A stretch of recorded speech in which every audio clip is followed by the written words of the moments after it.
हा राजा होता. कितव्या शतकात होता तर 4थ्या शतकामध्ये होता. कितव्या शतकात? 4थ्या शतकामध्ये हा राजा होता. हा राजा कसा होता बघा, हा महत्वाकांक्षी होता, धाडसी होता, पराक्रमी होता आणि त्याच्याकडे शिस्तबद्ध सैन्य दल त्यांनी उभा केलेलं होतं.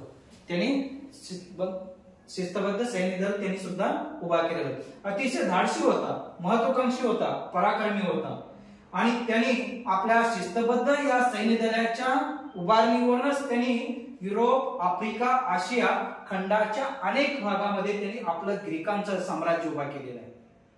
कुठे कुठे बघा, युरोप खंडामध्ये त्यांनी आपला साम्राज्य उभा केला, आफ्रिका खंडामध्ये, आशिया खंडामध्ये, या खंडाच्या अनेक भागात त्यांनी आपलं साम्राज्य उभं केलेलं आहे. शिस्तबद्ध सैन्य दलामुळेच त्यांनी आपला साम्राज्याचा विस्तार केलेला आहे.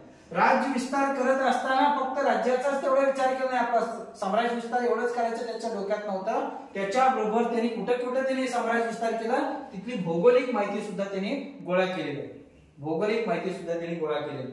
राजा असतानाही त्यांनी वैज्ञानिक दृष्टिकोनातूनच अभ्यास केला. हा राजा असताना सुद्धा त्यांनी दुसऱ्या नुसतं वर्णनात्मक न करता त्यांनी वैज्ञानिक दृष्टिकोन, सायन्सचा डोक्यात घेऊन वैज्ञानिक दृष्टीने सुद्धा त्यांनी अभ्यास त्या ठिकाणचं केलेलं आहे. कुठे कुठे साम्राज्य विस्तार केला तिथं. इसवी सन पूर्व 334 मध्ये तुर्कस्तान आणि ड्युनकोरे, 332 मध्ये इजिप्त आणि लिबिया सुद्धा त्यांनी जिंकलेला आहे. बघा, 334 मध्ये तुर्कस्तान जिंकला, ड्युनकोरे जिंकला, 332 मध्ये इजिप्त आणि लिबिया सुद्धा त्यांनी जिंकलेला आहे. त्याच्यानंतर थोडं काही कुठं कुठं गेले बघा, ते पर्शियामध्ये गेलेला आहे, कॅस्पियनचा किनारा घेतलाय, अब काबूल आणि कंदाहार जिंकून पुढे कैबर खिंडीतून सिंध खोऱ्यातून पंजाब मध्ये उतरलेला. म्हणजे भारतात सुद्धा हा सम्राट अलेक्झांडर आलेला होता. त्याने भारतामध्ये सुद्धा थोडासा सिंध प्रांतामध्ये पर्यंत त्यांनी धडक मारलेला आहे. आशिया खंडामध्ये भारतापर्यंत त्यांनी साम्राज्य विस्तार केलेले आहे. हा पंजाब नाव का पडलं तर पूर्वीपासून त्याला पंजाब नाव का पडलं तर 5 नद्या त्या राज्यातून वाहतात म्हणून पंजाब नाव ठेवलेलं आहे.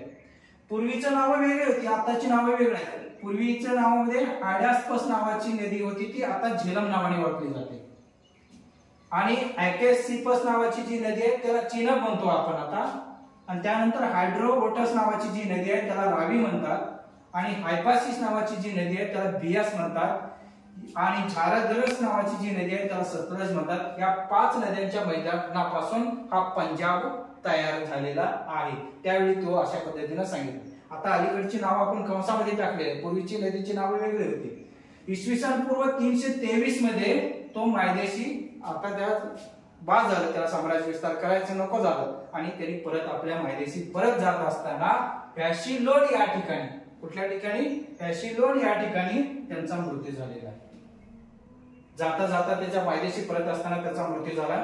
आणि त्या ऐतिहासिक आणि प्रादेशिक भूगोलासाठी त्यांनी त्याचा उपयोग झाला. त्यांनी काय जे वर्णन साम्राज्य विस्तार केलाय, त्या भौगोलिक माहितीचं जे वर्णन केलाय, त्या भौगोलिक माहितीचा ऐतिहासिक आणि प्रादेशिक भूगोलासाठी त्याचा उपयोग पडलेला आहे.